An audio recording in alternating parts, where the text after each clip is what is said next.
They ask you how you are, you just have to say that you're fine when you're not. Allez, bref, on va faire comme si on avait entendu. Allez stream Aurora, Exist for Love si vous streamez pas. Bref, salut mes fleurs, bienvenue dans cette nouvelle vidéo. Aujourd'hui c'est une vidéo qui parle de spiritualité et de paranormalité. Je sais pas si ça se dit, mais je m'en bats les couilles. Donc aujourd'hui je vais vous parler brièvement de la spiritualité parce que c'est un sujet qui est assez long, alors que la paranormalité j'ai juste à raconter des anecdotes. Je vais juste vous montrer ce que j'utilise pour ma spiritualité et comment je la vois. Donc j'utilise pour tout ce qui est croyance, astrologie, etc. Ces cartes là que j'ai eu dans une sorte de livre, ouais, qui s'appelle Thème Astral. Voilà, je sais pas du tout de qui c'est, enfin si Père Nicoli. Voilà, et donc les cartes étaient ici.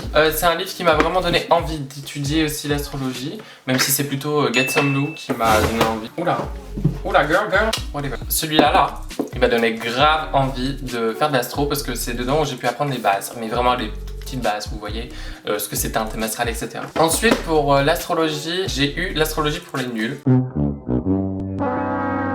Parce que j'étais nul. Ça m'a vraiment hyper aidé parce que du coup je pouvais voir les aspects, je pouvais voir les positions des planètes, leur signification, etc. Et du coup maintenant aujourd'hui j'essaie de les apprendre par cœur. C'est compliqué mais du coup en fait quand tu te rends compte que par exemple Neptune en maison 12, tu sais très bien par exemple que la maison 12 c'est l'inconscient et que Neptune c'est la créativité, etc. Donc ça veut dire que tu n'exprimes pas forcément ta créativité. Ce livre là, l'astrologie pour les nuls, il m'a vraiment beaucoup aidé pour l'appréhension de l'astrologie. C'était vraiment compliqué au début, je me disais mais qu'est-ce que ça veut dire cet aspect? J'étais vraiment paumé au début et grâce à ça, je vous jure ça m'a grave aidé. Oula girl, je tire les cartes. Avec ça, donc en fait du coup c'est celui que j'ai eu dans le livre, je les tire et en fait c'était plutôt au début que je les tirais parce que je savais pas vraiment comment tirer les cartes. Je me suis dit je vais m'entraîner avec ça parce que je suis un débutant globalement. Oui, ça fonctionne plutôt bien, ça révèle beaucoup de secrets et c'est hyper intéressant mais c'est pas assez approfondi à mon goût. C'est pourquoi j'utilise aussi un dé de 8 faces qui va jusqu'à 7 parce que le 8 n'est pas inscrit mais ça va jusqu'à 7, mon chiffre fétiche. On dirait un peu un dé chinois, enfin je sais pas trop, peut-être que c'est un peu raciste ce que je viens de dire. Gênant. Donc voilà, c'est un dé que j'utilise beaucoup aussi pour savoir les dates, les heures, les moments, etc. Comme je me suis dit, c'est pas assez approfondi pour moi les cartes là, je vais en prendre d'autres. Et là on est parti dans la cartomancie pure et dure. La cartomancie c'est quoi? C'est le tirage de cartes pour prédire ou du moins envisager les possibilités d'avenir. Donc ici j'ai le tarot noir, donc c'est des cartes du Moyen-Âge, etc.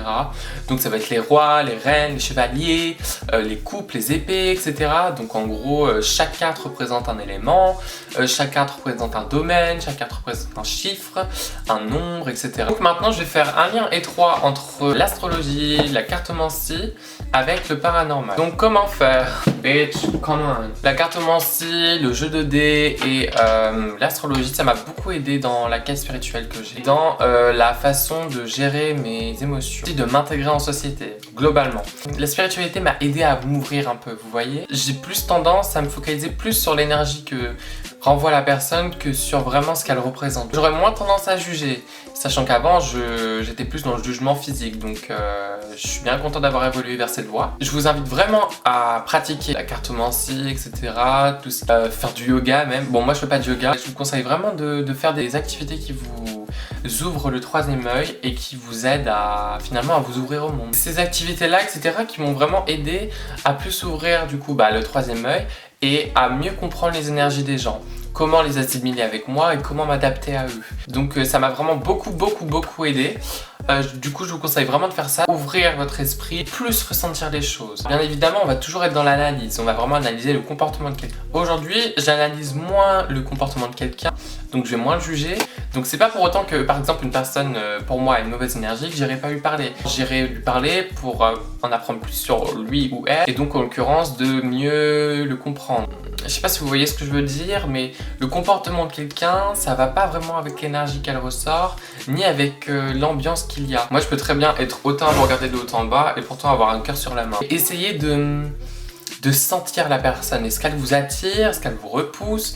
Est-ce que vous pensez qu'il y a quelque chose de possible, etc. On passe au paranormal.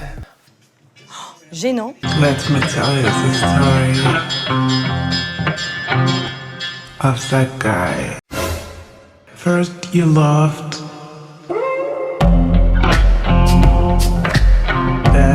Alors on va passer à des petites anecdotes du paranormal, c'est plutôt court. J'ai vécu chez mon père avant d'arriver chez ma mère. Parce que mes parents sont divorcés, j'ai vécu chez lui. Un soir, alors qu'on était tous les deux dans la cuisine, mon père faisait à manger et je lui parlais et lui était plutôt vague dans ses réponses, etc. Donc je me suis dit, ouais, ok, d'accord, j'ai pas très envie de parler en fait. The fuck? The fuck? The fuck is in the air? Avec mon père et tout, on continue à parler un petit peu de mes relations amicales et lui, il continue à faire à manger. Il y avait quand même une ambiance assez lourde. Je sentais quelque chose aller arriver. Et là, il y a une sorte de poivrière, mais pour épices, qui d'un seul coup se met à voler devant mes yeux et à s'éclater sur le sol. Donc là, je panique, je me dis, mais papa, il y a un truc qui vient de passer devant mes yeux et qui vient de s'éclater sur le sol à 1000 morceaux. Et mon père, il me fait rien en fait. Genre, il me parle pas.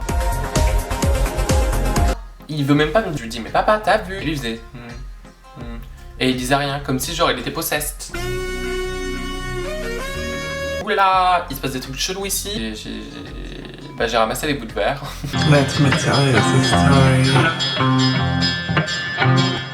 of that guy. First you loved, then Ensuite, on passe à une anecdote de quand j'étais plus petit. Quand j'étais plus petit, j'avais pour habitude de voir dans le coin des portes un homme ou une femme, je sais plus, en costume, avec une cravate, avec un pantalon noir, avec une ceinture ou une chemise bleue de travail. Et la personne n'avait pas de tête. Je ne lui ai pas. Cette personne-là, enfin du coup cet esprit, je sais pas trop c'était quoi cette chose, me faisait très peur en fait. Elle était vraiment... Il n'y avait pas quelque chose de bon ni de mauvais, mais c'était juste une présence désagréable. Et c'était plutôt étrange parce que c'était dans des moments incongrus, genre j'étais là en train de manger, je tourne la tête et là je le vois. Donc pour le coup je mens vraiment pas, je fais acte de serment. Ça s'est passé toute mon enfance. Je tournais la tête, je le voyais et après je faisais il est plus là. C'était pas du tout une illusion d'optique. Et je le voyais bien les vêtements fripés, vous savez. C'était très très très étrange et je voyais ça partout. let me tell you the story of that guy. First you loved, then J'ai une autre expérience qui s'est passée, pas en France, elle s'est passée en Tunisie, c'est troublante. Donc j'étais dans un club, Marmara, c'était à Djerba et c'était vraiment, il y avait une ambiance plutôt cool, mais il y avait quelque chose, je sentais, il y avait une énergie qui était bizarre, genre c'était pas méchant, mauvais ou bien et extrêmement gentil, c'était vraiment étrange. Et donc j'étais là dans ma chambre le soir, They ask you how you are, you just have to say that you're fine when you're not really fine. dans mon lit, et je me dis putain je le sens vraiment pas et donc je me cache sous la couette. Je me dis ok je vais allumer la lumière et je commence à entrevoir un petit peu, enfin j'enlève un petit peu la couverture et là je vois une sorte de tissu noir qui fait des mouvements, des vagues, etc. hyper flippant, genre on aurait dit quelque chose qui flottait. À partir de là, je sais pas du tout ce qui s'est passé, mais ça a coupé. Je vais vous raconter la dernière anecdote. Donc la dernière anecdote, en fait, se passe la deuxième nuit en Tunisie. Et donc j'étais encore dans mon lit, sauf que cette fois-ci je m'étais dit que je ne voulais pas rester sous la couverture. Donc je n'étais pas sous la couverture et pourtant j'ai réussi à voir quelque chose. Donc j'étais dans mon lit et la chambre de mes parents était en face, sauf qu'il n'y avait pas de porte. Du coup j'arrivais à voir leur lit. Au-dessus de leur lit, dans le coin de la chambre, il y avait un masque. J'ai cligné des yeux et 2 secondes après il était parti. Donc là c'était un des moments les plus traumatisants, stressful de ma vie, genre parce que je me suis dit putain je vais canner là ce soir. Mais lorsqu'il s'agit des fantômes, je suis plutôt genre je suis pas dans l'idée d'être hyper ouvert à ça parce que je me dis que ça existe, bah je serais peut-être un fantôme et je vais rester sur terre toute ma vie alors que je veux crever pour de bon quoi. Et il m'est arrivé un truc il y a pas longtemps. let me tell you the story of that guy. First you loved, then J'étais donc dans ma chambre, ici, là, puis je sors de ma chambre et la lumière est allumée et d'un seul coup elle s'éteint, comme si quelqu'un avait éteint la lumière et avait couru. Je me dis bah c'est mon frère ou c'est ma mère, mon beau-père, etc. Et non, personne. Donc je me dis bah ok, peut-être un problème d'électricité. Je vois mon chat, parce que je voulais monter en haut pour boire un coup. Et vous savez il est pas bien, genre il miaule, etc. Je me dis ah merde, il y a un fantôme. Non je rigole. Il y a vraiment un truc louche quoi. C'était particulier. let me tell you the story of that guy. First you loved, then Donc j'étais dans l'appartement et ce jour-là j'étais seule. Je décide de prendre une douche à 16h, oui normal. Donc j'ai été prendre ma douche et là je sens quelque chose qui touche mon épaule mais hyper fermement. Là je me retourne, je crie dans toute la baraque, je me fais mais putain c'est pas possible, genre j'ai fait c'est qui en ouvrant et en coupant l'eau et du coup personne répond. Donc je me suis dit ok, there is a spirit.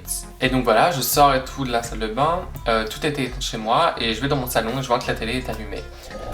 Voilà, c'est la fin de cette vidéo, j'espère qu'elle vous aura plu. Si vous voulez d'autres anecdotes paranormales, je pourrais vous en faire parce qu'il s'est passé aussi d'autres choses avec des amis cette fois-ci, c'était plutôt intéressant. N'hésitez pas à partager cette vidéo à vos amis si vous en avez envie. Vous pouvez également partager vos expériences paranormales dans l'espace commentaire en fait. Et vous pouvez également liker, aimer cette vidéo si ça vous a plu, si vous en voulez d'autres, pour de la spiritualité et du fantomage. Gênant. Bye. Gênant.